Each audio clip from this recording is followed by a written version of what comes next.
Olá, tudo bem com vocês? Espero que vocês estejam bem. Glória a Deus, Deus abençoe vocês. Novamente estou aqui para compartilhar mais dois capítulos da palavra e hoje a gente vai estar terminando de ler Atos dos Apóstolos. Vamos estar lendo o capítulo 27 e o capítulo 28. Vamos estar dando uma olhada no contexto final ali deste livro, neste dia de hoje. Então vamos lá. Senhor, nosso Deus, nosso Pai, te pedimos, Senhor, mais uma vez que o Senhor venha estar nos orientando com a tua palavra, em nome de Jesus. Amém. No capítulo 27, vamos ver que Paulo está indo para Roma e fala bem assim: ó, quando ficou decidido que navegaríamos para a Itália, Paulo e alguns outros presos foram entregues a um centurião chamado Júlio, que pertencia ao regimento imperial. Embarcamos no navio de Adramitio, que estava de partida para alguns lugares da província da Ásia, e saímos ao mar estando conosco Aristarco, um macedônio de Tessalônica. No dia seguinte, ancoramos em Sidom e Júlio, num gesto de bondade para com Paulo, permitiu-lhe que fosse ao encontro dos seus amigos, para que estes suprissem as suas necessidades. Quando partimos de lá, passamos ao norte de Chipre, porque os ventos nos eram contrários. Tendo atravessado o mar aberto ao longo da Cilícia e da Pânfila, ancoramos em Mira, na Lícia. Ali o centurião encontrou um navio alexandrino, que estava de partida para a Itália, e nele nos fez embarcar. Navegamos vagarosamente por muitos dias e tivemos dificuldades para chegar a Cnido, não sendo possível prosseguir em nossa rota. Devido aos ventos contrários, navegamos ao sul de Creta, defronte de Salmona. Costeamos a uma ilha com dificuldades e chegamos a um lugar chamado Bons Portos, perto da cidade de Lazéia. Tínhamos perdido muito tempo e agora a navegação se tornara perigosa, pois já havia passado o jejum. Por isso, Paulo os advertiu: Senhores, vejo que a nossa viagem será desastrosa e acarretará grande prejuízo para o navio, para a carga e também para a nossa vida. Mas o centurião, em vez de ouvir o que Paulo falava, seguiu o conselho do piloto e do dono do navio, visto que o porto não era próprio para passar o inverno. A maioria decidiu que deveríamos continuar navegando com a esperança de alcançar a Fenícia e ali passar o inverno.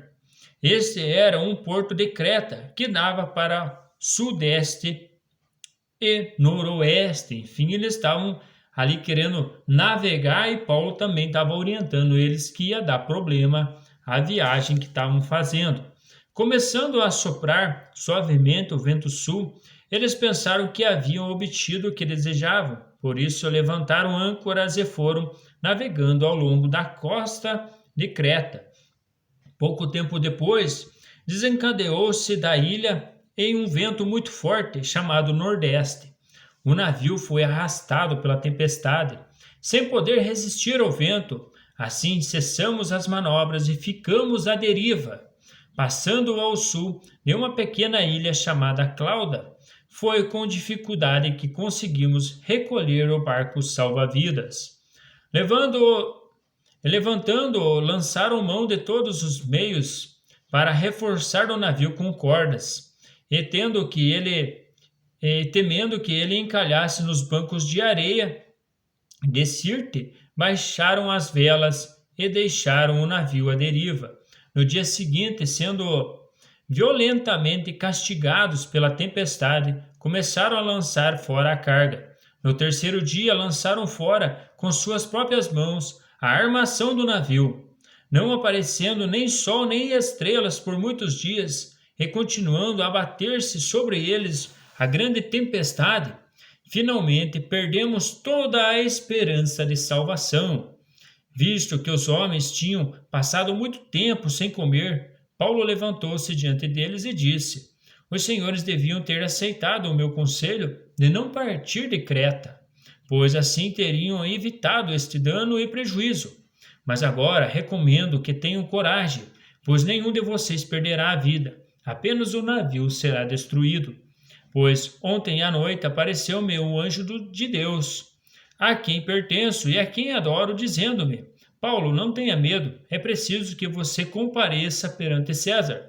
Deus, por sua graça, deu-lhe a vida de todos os que estão navegando com você. Assim tenham ânimo, senhores, creio em Deus que acontecerá conforme me foi dito. Devemos ser arrastados para alguma ilha. Na 14ª noite, ainda estávamos sendo levados de um lado para o outro, no mar Adriático, quando, por volta da meia-noite, os marinheiros imaginaram que estavam próximo da terra. Lançando a sonda, verificaram que a profundidade era de 37 metros. Pouco tempo depois, lançaram novamente e a sonda encontraram 27 metros. Tremendo que fossem jogados contra as pedras, lançaram 4 âncoras da popa e faziam preces para que amanhecesse o dia. Tentando escapar do navio, os marinheiros baixaram o barco salva-vidas ao mar, e pretexto de lançar âncoras da proa. Então Paulo disse ao centurião e aos soldados: se estes homens não ficarem no navio, vocês não poderão salvar-se. Com isso, os soldados cortaram as cordas que prendiam o barco salva-vidas e o deixaram cair. Pouco antes do amanhecer, Paulo insistia que todos se alimentassem, dizendo: hoje faz 14 dias que vocês têm estado em vigília constante, sem nada comer. Agora eu os aconselho a comer algo, pois só assim poderão sobreviver. Nenhum de vocês perderá um fio de cabelo sequer. Tendo dito isso, tomou o pão e deu graças a Deus diante de todos. Então o partiu e começou a comer. Todos se reanimaram e também comeram algo. Estavam a bordo 276 pessoas. Depois de terem comido até ficarem satisfeitos, aliviaram o peso do navio, atirando todo o trigo ao mar. Quando amanheceu, não reconheceram a terra, mas viram uma enseada com uma praia, para onde decidiram conduzir o navio, se fosse possível. Cortaram as âncoras, deixaram-no ao mar, desatando ao mesmo tempo as cordas que prendiam os lemes. Então, alçando as velas da proa ao vento, dirigiram-se para a praia. Mas o navio encalhou num banco de areias, onde tocou o fundo. A proa encravou-se e ficou imóvel, e a popa foi quebrada pela violência das ondas. Os soldados resolveram matar os presos para impedir que algum deles fugisse, jogando-se ao mar. Mas o centurião queria poupar a vida de Paulo e os impediu de executar o plano. Então ordenou aos que sabiam nadar que se lançassem primeiro ao mar em direção à terra. Os outros teriam que salvar-se em tábuas ou em pedaços do navio. Dessa forma, todos chegaram a salvos em terra. Enfim, tiveram dificuldades no mar, mas chegaram salvos. Uma vez em terra, descobriram que a ilha se chamava Malta. Os habitantes da ilha mostraram extraordinária bondade para conosco. Fizeram uma fogueira e receberam bem a todos nós, pois estava chovendo e fazia frio. Paulo ajuntou um monte de graveto. Quando os colocou no fogo, uma víbora, fugindo do calor, prendeu-se à sua mão. Quando os habitantes da ilha viram a cobra agarrada na mão de Paulo, disseram uns aos outros: certamente este homem é assassino, pois tendo escapado do mar, a justiça não lhe permite viver. Mas Paulo sacudiu a cobra no fogo, não sofreu mal nenhum. Eles, porém, esperavam que ele começasse a inchar ou que caísse morto de repente. Mas tendo esperado muito tempo e vendo que nada de estranho lhe sucedia, mudaram de ideia e passaram a dizer que ele era um deus. Próximo dali havia uma propriedade pertencente a Públio, o homem principal da ilha. Ele nos convidou a ficar em sua casa e por 3 dias bondosamente nos recebeu e nos hospedou. Seu pai estava doente, acamado, sofrendo de febre e desenteria. Paulo entrou para vê-lo e, depois de orar, impôs-lhe as mãos e o curou. Tendo acontecido isso, os outros doentes da ilha vieram e foram curados. Eles nos prestaram muitas honras e, quando estávamos para embarcar, forneceram-nos o suprimento de que necessitávamos. Enfim, Paulo ali acabou até fazendo uns milagres ali, como a gente viu. Passado 3 meses, embarcamos num navio que tinha passado o inverno na ilha. Era o navio alexandrino, que tinha por emblema os deuses gêmeos Castor e Pollux. Aportando em Siracusa, ficamos ali 3 dias. Dali partimos e chegamos a Régio. No dia seguinte, soprando o vento sul, prosseguimos chegando a Puteoli. No segundo dia, ali encontramos alguns irmãos que nos convidaram a passar uma semana com eles e depois fomos para Roma. Os irmãos dali tinham ouvido falar que estávamos chegando e vieram até a praça de Ápio e às 3 vendas para nos encontrar. Vendo-os, Paulo deu graças a Deus e sentiu-se encorajado. Quando chegaram a Roma, Paulo recebeu permissão para morar por conta própria sob a custódia de um soldado. 3 dias depois, ele convocou os líderes dos judeus. Quando estes se reuniram, Paulo lhe disse: Meus irmãos, embora eu não tenha feito nada contra o nosso povo, nem contra os costumes dos nossos antepassados, fui preso em Jerusalém e entregue aos romanos. Eles me interrogaram e queriam me soltar, porque eu não era culpado de crime algum que merecesse pena de morte. Todavia, tendo os judeus feito objeção, fui obrigado a apelar para César, não porém por ter alguma acusação contra o meu próprio povo. Por esta razão, pedi para vê-los e conversar com vocês. Por causa da esperança de Israel é que estou preso com algemas. Eles responderam: Não recebemos nenhuma carta da Judéia a seu respeito, e nenhum dos irmãos que vieram de lá relatou ou disse qualquer coisa de mal contra você. Todavia, queremos ouvir de sua parte o que você pensa, pois sabemos que por todo lugar há gente falando contra esta seita.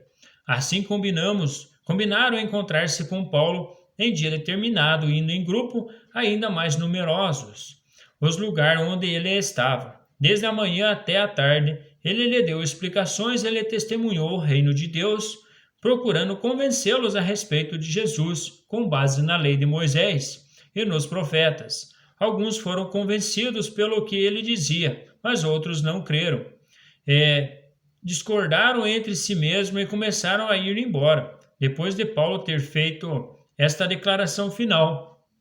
Bem que o Espírito Santo falou aos seus antepassados por meio do profeta Isaías: Vá a este povo e diga, ainda que estejam sempre ouvindo, vocês nunca entenderão, ainda que estejam sempre vendo, jamais perceberão, pois o coração deste povo se tornou insensível, de má vontade, ouviram com os olhos e fecharam, ouvindo com os ouvidos e fecharam os olhos. Se assim não fosse, poderiam ver com os olhos e ouvir com os ouvidos, entender com o coração e converter-se, e eu os curaria. Portanto, quero que saibam que esta palavra de Deus é enviada aos gentios, eles a ouvirão. Depois que ele disse isso, os judeus se retiraram, discutindo intensamente entre si. Por 2 anos inteiros, Paulo permaneceu na casa que havia alugado e recebia todos os que iam vê-lo.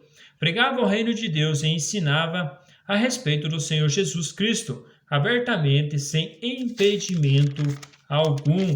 Enfim, no final das contas, aí no livro de Atos, Paulo já estava morando sozinho e estava pregando a palavra sem impedimento algum. Mas enfim, terminamos aqui mais um livro, mais esse livro dos Atos dos Apóstolos, que nós vimos no decorrer falando dos discípulos, e aqui terminamos com Paulo, e Paulo vai decorrer aí nos próximos livros também. Nós vamos entrar em Romanos, ali também vai estar nos dando muitos ensinamentos através da palavra. Um grande abraço, fiquem com Deus e até mais.